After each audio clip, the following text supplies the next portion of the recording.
Merci, Madame la modératrice. Je remercie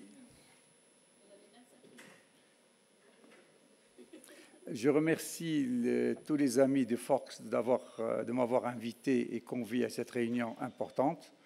Donc, je viens d'apprendre qu'on a réduit la durée de ma conférence ou de ma présentation de 5 minutes et je suis obligé d'aller vite. Donc, voilà quelques aspects éthiques. Donc, j'en passe. Je suis médecin du travail, mais je rappelle que je suis spécialiste en pneumologie, que j'ai obtenu mon CES à l'Université de Toulouse, le diplôme national français de pneumologie en 82, que je vais essayer de ne pas faire d'ultra-crépidarianisme, c'est-à-dire que je vais traiter vraiment des choses que je connais. Donc, et avec la Covid, il y a eu beaucoup de ça. Des tas de personnes se sont improvisées en tant qu'experts. Moi, je ne dépasserai pas mes compétences de tous les jours. Donc, pour un peu d'histoire, le SARS-CoV-2 2019 n'est pas nouveau. Hein. Nous avons vécu, moi j'ai vécu le SARS-CoV 2003. Hein, c'est un syndrome respiratoire aigu sévère dû au coronavirus qui a eu lieu en 2003, mais qui est passé inaperçu. J'ai vécu aussi le MERS-CoV 2012, qui est le Middle East Respiratory Syndrome Related Coronavirus. Ça s'est passé au Moyen-Orient, mais j'ai reçu des patients qui sont partis à la Mecque pour l'Umrah ou pour le Hajj et que j'ai traités sans que personne ne soit au courant. Et maintenant, nous avons le SARS-CoV 2019 qui est la Covid-19. Donc, quels sont les symptômes de la Covid-19 ? Rapidement, pour qu'on puisse parler de séquelles, il faut qu'on sache de quoi il s'agit. Eh bien, nous avons des signes fonctionnels, surtout respiratoires, la toux, l'essoufflement, le mal de gorge, les congestions nasales, l'anosmie et la gueusie. Des signes généraux qui sont... Il y a de tout. Alors, tous ces signes-là, ce n'est rien d'autre qu'un syndrome pseudogrippal. Je ne comprends pas, il y a certaines personnes qui ont voulu voir dans les signes de la Covid quelque chose de spécifique. Je vous assure, dans ma pratique de 40 ans de pneumologie, c'est une virose, atropisme respiratoire, comme toutes les autres viroses. Moi, je ne vois pas quelle différence moi je ferai entre, bientôt on va voir la grippe, entre la Covid-19, la pathologie de la Covid-19 et celle de la grippe. Maintenant, bien sûr, à côté de ces signes, on a des signes de décompensation, parce que c'est des maladies, c'est une maladie qui survient et qui s'aggrave chez les gens qui ont un terrain particulier, tels que les diabétiques, les hypertendus, les maladies pulmonaires chroniques, c'est surtout la BPCO, les maladies vasculaires, cérébrales et les maladies rénales. Donc, quelles sont la sévérité de la Covid ? Nous avons 5 formes. Donc, les formes asymptomatiques, c'est les plus fréquentes. Combien de personnes ont fait des Covid sans le savoir ? Maintenant, la forme bénigne ou légère, c'est la forme pseudogrippale, sans signe de pneumonie virale ou d'hypoxémie. La forme modérée, c'est des signes cliniques de pneumonie, bien sûr, sans signe de gravité, avec une SpO2 supérieure à 90%. Ou des cas bénins, de forme légère, avec plusieurs facteurs de risque. Et les facteurs de risque, c'est surtout l'âge, les maladies, les maladies chroniques hein, qui peuvent aggraver. Eh bien, la radio du poumon, c'est l'aspect en verre dépoli. Je ne sais pas ce que tout le monde parle de verre dépoli, mais c'est quoi le verre dépoli ? C'est le verre qui ne montre pas derrière. Qu'on a tous, c'est le verre qui est un peu avec des petits... derrière, on ne peut pas voir derrière ce verre. Donc, c'est ça le verre dépoli. Maintenant, on parle aussi du crazy paving. C'est quoi le crazy paving ? C'est des beaux mots. C'est rien d'autre qu'un dallage irrégulier. Un dallage qui est irrégulier. Crazy, ça veut dire fou, mais irrégulier. Donc, atteinte de quelques lobes. Alors, dans la Covid, c'est en général périphérique et basale. C'est des atteintes périphériques et basales. Les formes sévères, c'est l'apparition, en général, les formes sévères apparaissent dans les 12 premiers jours qui suivent les débuts de la maladie. 12 premiers jours. Les signes cliniques, c'est ceux de pneumonie, avec une fréquence respiratoire qui dépasse 30, une saturation en SpO2, c'est la saturation pulsée au niveau du doigt. P, c'est pulsé au niveau du doigt, inférieur à 90% en air ambiant. Des signes de gravité, et avec des signes de gravité nécessitant une hospitalisation en soins intensifs, sans assistance respiratoire, c'est-à-dire qu'il n'y aura pas ni de VNI, de ventilation non invasive ni ou ventilation invasive. Donc l'imagerie thoracique, on a une aggravation radiologique.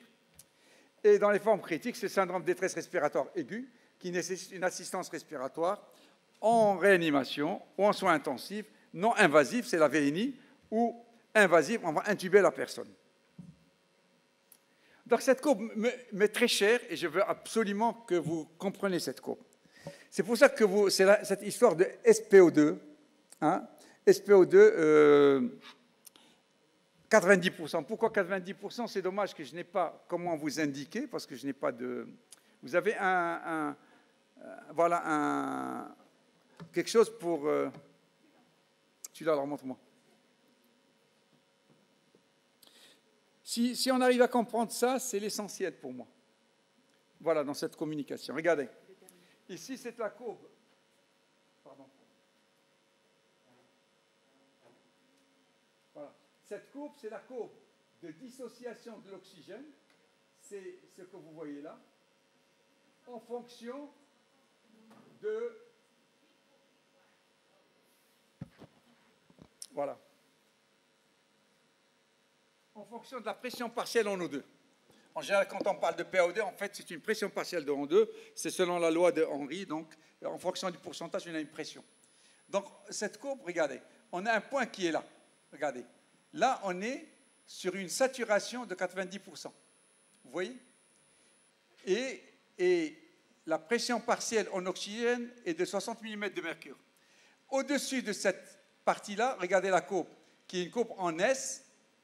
Elle s'incurve et elle devient presque horizontale.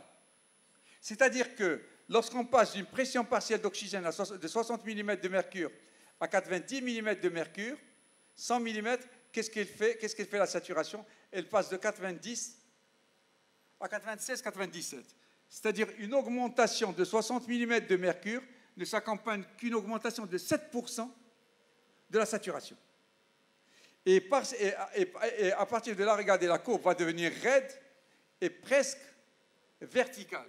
C'est-à-dire que dès qu'on chute, hein, on passe d'une saturation de 90 à une saturation, on prend de 70, regardez, là, on passe de 90 à 70, c'est-à-dire 20%. La diminution de la pression partielle passe de 60 à 40.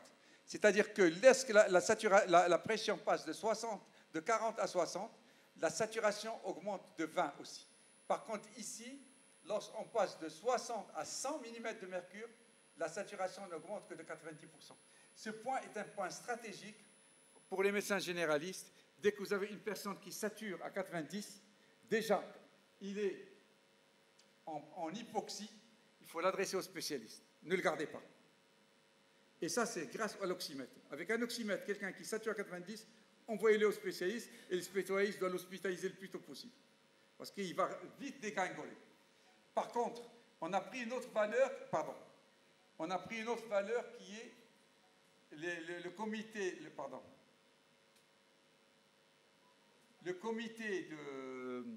scientifique a pris la valeur de 92. Tout simplement, 92%, on est là. Regardez, on est à une saturation de 70 mm de mercure. 70 mm de mercure, déjà, on est en hypoxémie. Donc, ils ont pris 72, ils ont raison. Mais la valeur de 90 qui est prise à l'échelle internationale, c'est tout simplement parce que cette courbe, là, elle est presque horizontale, là, elle est presque verticale, elle devient plus brute, et par conséquent, une désaturation à partir de ce moment-là va s'accompagner d'une diminution de la PO2 de façon très importante. Là, on gagne très peu, hein, en saturation, et alors que la PO2 augmente de 90 à 97%, on ne gagne que 7%, alors que la PO2 augmente de 60 mm de mercure, de 40 mm de mercure, alors que là, une petite désaturation. Regardez, on passe de 90, on va passer à 80, on a la pression partielle qui va chuter de 60 à 45 mm de mercure. C'est véritablement quelqu'un qui va se retrouver en réanimation. c'est-à-dire la désaturation et la pression partielle diminue. Sachez aussi que la saturation n'est qu'un reflet indirect de la pression partielle en oxygène dans le sang. Et c'est cette pression partielle qui nous intéresse, nous. Je ne sais pas si vous avez compris. Si vous avez compris, je serai heureux parce que tout le monde ne comprend pas pourquoi on parle de la SpO2 à 90, pourquoi on parle de SpO2 à 92. C'est grâce à cette courbe de Barcroft, c'est cette courbe en S de la saturation en oxygène. Donc l'oxymètre de Pou, moi c'était une diapo qui a 20 ans ou 15 ans. Je faisais l'apogée de l'oxymétrie de Pou. Maintenant, tout le monde sait ce que c'est. Il est utile dans la pratique courante en médecine générale et en médecine tout court. Il aide au diagnostic clinique au complément des symptômes. C'est une méthode de mesure et de surveillance de la saturation en O2, de l'hémoglobine au niveau des capillaires sanguins. C'est une saturation pulsée, mais il y a des précautions dans la mesure. Ne mettez jamais le saturomètre et l'enlevez immédiatement. Il faut attendre qu'il se stabilise entre deux valeurs. Il faut qu'il attende qu'il se stabilise entre deux valeurs et on choisit la grande valeur. Maintenant, il y a d'autres choses qu'il faut prendre. Il faut que les doigts ne soient pas froids. Si les doigts sont trop froids, vous avez une saturation basse. Il faut réchauffer le doigt. Il ne faut pas qu'il y ait de vernis, ni de NA, parce que c'est une mesure colorimétrique. Si vous avez les NA, ça empêche que la capsule de l'oxymètre puisse vous donner des valeurs réelles. Donc les liaisons radiologiques, ça aussi c'est une question importante pour moi, parce que j'ai vu dans ma consultation de tous les jours des patients qui étaient Covid, qui étaient asymptomatiques, qui venaient déjà avec un scanner, et qui, lorsqu'ils sont symptomatiques et qui ont un scanner, ils refont un autre scanner au bout de 15 jours. C'est du gâchis, matériellement et de côté sanitaire. On irradie des gens pour rien. Je vous explique, et ça, vous allez le comprendre. Regardez, de 0 à 4 jours, 50% sont normales, les radios. On a un aspect de verre dépoli ou quelque chose comme ça, avec une distribution périphérique, qui apparaissent au 4e jour. Du 5e au 8e jour, une petite extension des lésions. Du 10 au 13e jour, il y a une condensation, mais la résolution se fait de façon progressive à partir du 14e jour. Et Mme Ammar, qui est là, qui est professeure de pneumologie à Rabat, vous dira que nous, quand on fait un cliché du poumon, si on veut avoir une amélioration, il ne faut pas demander un cliché avant 3 semaines, 4 semaines. Autrement, vous n'allez rien avoir. Les signes cliniques, ça monte avant les signes radiologiques. Et on a profité de ça, certaines personnes ont profité, pour rendre le scanner obligatoire, alors que même chez des sujets asymptomatiques, qui viennent chez vous parce qu'on leur a dit, vous avez une PCR positive, ils vont faire le scanner. Ils n'ont aucun signe. C'est dommage. Et ceux qui trouvent 5%, alors 5%, des fois on ne voit rien, mais on met 5%, ils refont un scanner 10 jours après pour voir s'il y a amélioration. Et quand il n'y a pas amélioration, ils sont affolés. Ce n'est pas vrai. Si on veut demander un scanner de contrôle, il ne faut pas le demander avant 1 mois. Sauf, bien entendu, quand on a besoin de faire un angioscanner, quand il y a une complication, pour voir est-ce qu'il n'y a pas une embolie pulmonaire. Donc le scanner, c'est un examen clé à prescrire à bon escient. Donc TDM sans injection, examen clé lors de la phase initiale chez un patient ayant une infection suspectée ou confirmée de Covid. Et, le « et » très important, des signes de mauvaise tolérance respiratoire. Une SpO2 basse. L'angioscan en cas d'aggravation secondaire pour rechercher l'embolie pulmonaire. L'angioscan, c'est quoi? C'est un scanner avec injection. On va prendre le temps de suivre, et c'est ça l'angioscan. Et puis la radiographie, l'échographie, on les utilise surtout en réanimation, parce qu'on ne peut pas faire des scans en réanimation. Et ce que je viens de dire, ce sont les recommandations de la Société d'imagerie thoracique française et de la Société française de radiologie. C'est les radiologues qui ont dit ça, ce n'est pas moi. Donc le scanner n'a d'indication, même sans injection, que s'il y a des signes de mauvaise tolérance respiratoire. 3 principales phases de la Covid, pour avant d'arriver au syndrome post-Covid, qui est les signes, les complications. Covid aigu, signes et symptômes de la Covid jusqu'à 4 semaines. 4 semaines. Des signes et symptômes de le Covid persistant ou ongoing symptomatique Covid, signes et symptômes de la Covid de 4 à 12 semaines, plutôt c'est ça? De 4 à 12 semaines, de de 1 mois à 3 mois. Et le syndrome post-Covid, que je dois vous traiter, c'est les signes et symptômes apparus durant et après la phase aiguë et persistants, 12 semaines et plus, après 3 mois. Donc, ce qu'on appelle Covid long, c'est l'association entre le ongoing symptomatique Covid et le syndrome post-Covid. Donc, les syndromes post-Covid ou séquelles de la Covid, je donne les recommandations de la SPLF, Société de pneumologie de langue française. Je suis pneumologue, donc je vais choisir cela. Donc, 12 semaines après J0 de l'infection, le J0 de l'infection, c'est la date d'admission des patients à l'hôpital, ou le premier jour de les symptômes pour les patients non hospitalisés. Donc, s'ils sont hospitalisés, on va prendre à partir de la date d'hospitalisation. S'ils sont non hospitalisés, on prend le premier jour des symptômes d'apparition des symptômes.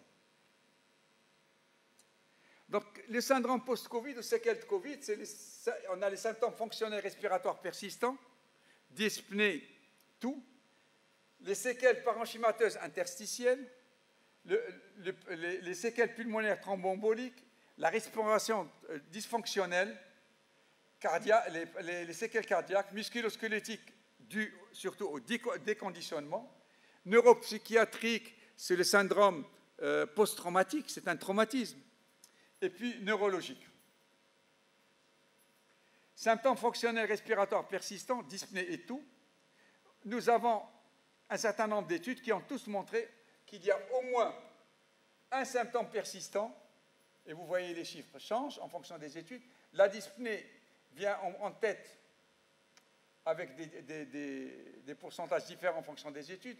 L'anosmie, les signes généraux, fatigue, faiblesse, arthralgie, myalgie, douleur thoracique et troubles du sommeil. On parle de dyspnée, il faut absolument, pour les médecins praticiens que nous sommes, pouvoir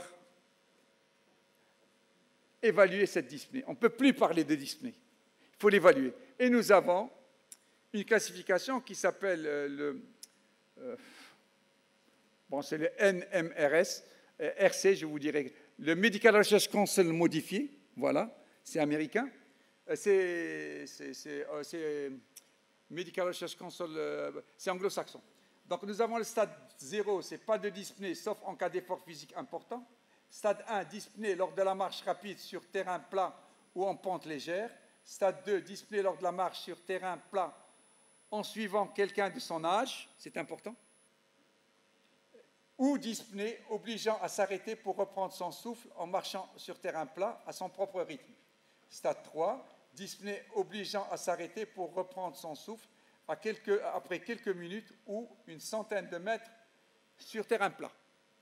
Et stade 4, c'est dyspnée ne permettant plus de quitter le domicile et pour des besoins de base, tels que la dyspnée lors de l'habillage ou du déshabillage. Donc cette classification, c'est la classification la plus admise à l'échelle internationale et il faut que vous l'ayez sur un papier et puis vous cochez. C'est très important et ça vous nous aider. Il y a une grande différence entre dyspnée stade 0 et dyspnée stade 4 en matière de séquelles. Parce qu'une dyspnée stade 0, on verra qu'on pourrait éventuellement une petite réadaptation à domicile, etc. Ça marche. Alors que, plutôt stade 1, alors que dyspnée stade 4, il faut véritablement une réhabilitation respiratoire, ce que malheureusement on ne fait pas au Maroc. Les étiologies de la dyspnée, c'est les séquelles parenchymateuses interstitielles. La dyspnée peut être due à une anémie, il faut faire très attention, l'embolie pulmonaire, la myocardite virale, le déconditionnement, parce qu'il faut savoir que, on va le voir tout à l'heure dans la diapo d'après, que vous avez appris la dyspnée d'ordre respiratoire, due à un poumon défaillant, mais à côté de la dyspnée d'ordre respiratoire, il y a la dyspnée musculaire, qui est due à une fonte musculaire. Et dans les maladies en dehors de la Covid, les séquelles de Covid, vous avez quelqu'un qui a une bronchopneumopathie chronique obstructive, qui faisait de la dyspnée, et qui va maigrir des jambes, parce qu'il n'a pas beaucoup marché. Il faut vous inquiéter parce que ce monsieur-là est près de sa tombe. Il va ajouter à la dyspnée respiratoire la dyspnée musculaire, qui est encore plus grave que la dyspnée respiratoire. Bon, nous avons la respiration dysfonctionnelle, on va parler rapidement de ça, le syndrome d'hyperventilation et l'atteinte diaphragmatique. Donc, conduite à tenir devant une dyspnée inexpliquée, ben, c'est la TDM thoracique pour chercher pourquoi, est-ce qu'il n'y a pas d'atteinte pulmonaire. L'exploration fonctionnelle respiratoire, l'aspirométrie, étude des volumes et des débits. La TLCO, c'est le transfert sur la membrane alvéolo-capillaire. La gazométrie artérielle et le test de 6 minutes, qui est un test clinique qui peut se faire par tout le monde. Une fois qu'on l'a appris, on peut le faire. Et l'ECG, l'échocardiographie, ça c'est le bilan minimal. L'indication, c'est la réhabilitation respiratoire lorsqu'une dyspnée est importante, de durée 6 semaines. Malheureusement, pour moi, je ne sais pas où ça se fait, mais je ne peux pas... moi, je ne la fais pas en tous les cas. Et le patient va être... Oui 5 minutes. Eh bien, je vais aller vite, hein, tant pis pour moi. La toux persistante, je passe dessus. Les séquelles parenchymateuses, voilà, donc c'est des anomalies persistantes envers des polis, anomalies nouvelles, nodules, réticulation, etc. L'examen des crachats, il ne faut pas l'oublier. Dans toutes les recommandations internationales, on oublie cette notion d'examen des crachats, et chez nous, maintenant, ça se fait par PCR, GeneXpert, NTB. Et dans l'international, on oublie, alors que chez nous, on a bien le droit de faire, en même temps qu'une Covid, faire réveiller une tuberculose ou l'apparition d'une tuberculose. Rechercher les maladies auto-immunes, faire une exploration bronchique, une exploration fonctionnelle respiratoire, une fibroscopie bronchique avec lavage bronchiolo-alvéolaire. Donc, je passe sur ça, l'intérêt du lavage bronchiolo-alvéolaire. Je reviens, c'est important sur le lavage bronchiolo-alvéolaire. Il faut savoir que dans le lavage bronchiolo-alvéolaire,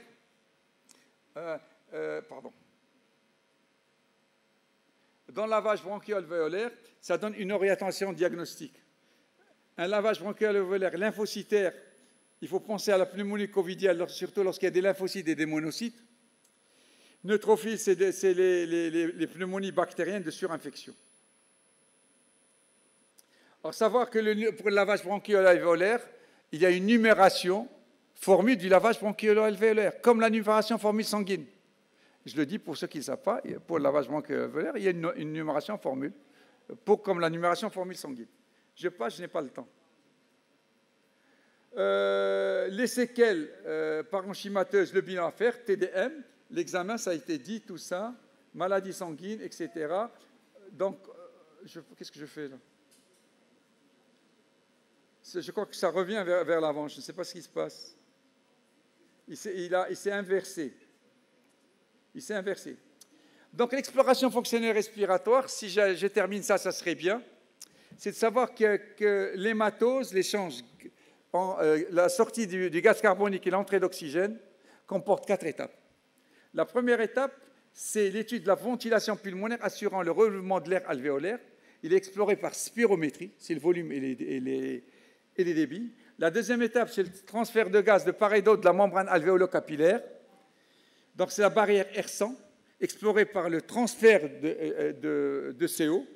La troisième étape, c'est le transport d'O2 par le sang vers les tissus, exploré par la gazométrie. La quatrième étape, c'est l'échange cellulaire non exploré en pratique courante. Et bien, c'est ce que nous, pneumologues, on fait, on étudie les 3 premières étapes. La plethysmographie, on va faire l'étude des volumes et des débits. Alors, il faut savoir qu'on a une pneumopathie infiltrante diffuse, interstitielle, donc on a un syndrome restrictif.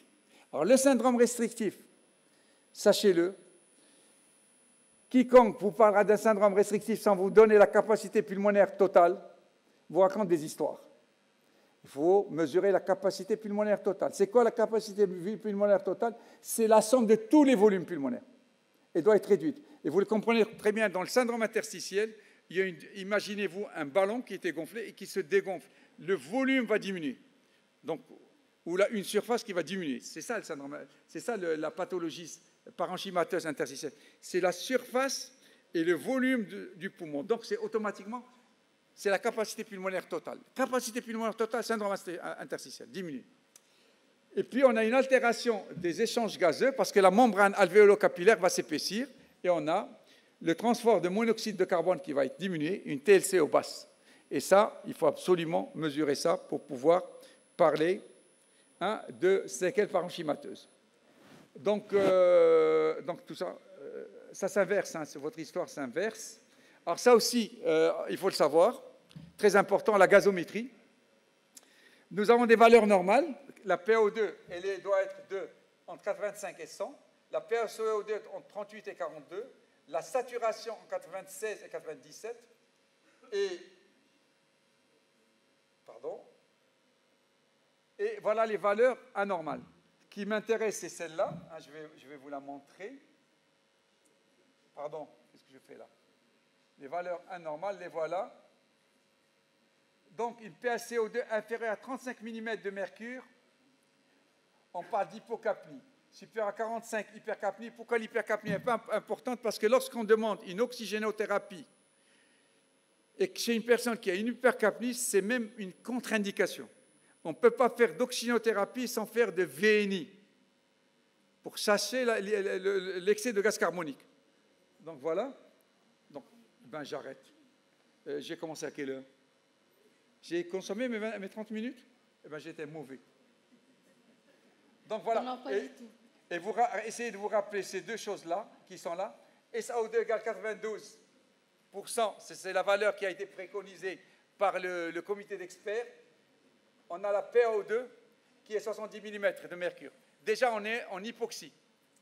Et pour une saturation de 90, la PaO2 va chuter. Mais on prend 90, c'est une valeur critique au-dessous de laquelle il ne faut pas être. Dès que vous avez quelqu'un qui a 90, il faut l'envoyer chez le spécialiste pour qu'il puisse l'hospitaliser, parce qu'à tout moment, tout peut changer.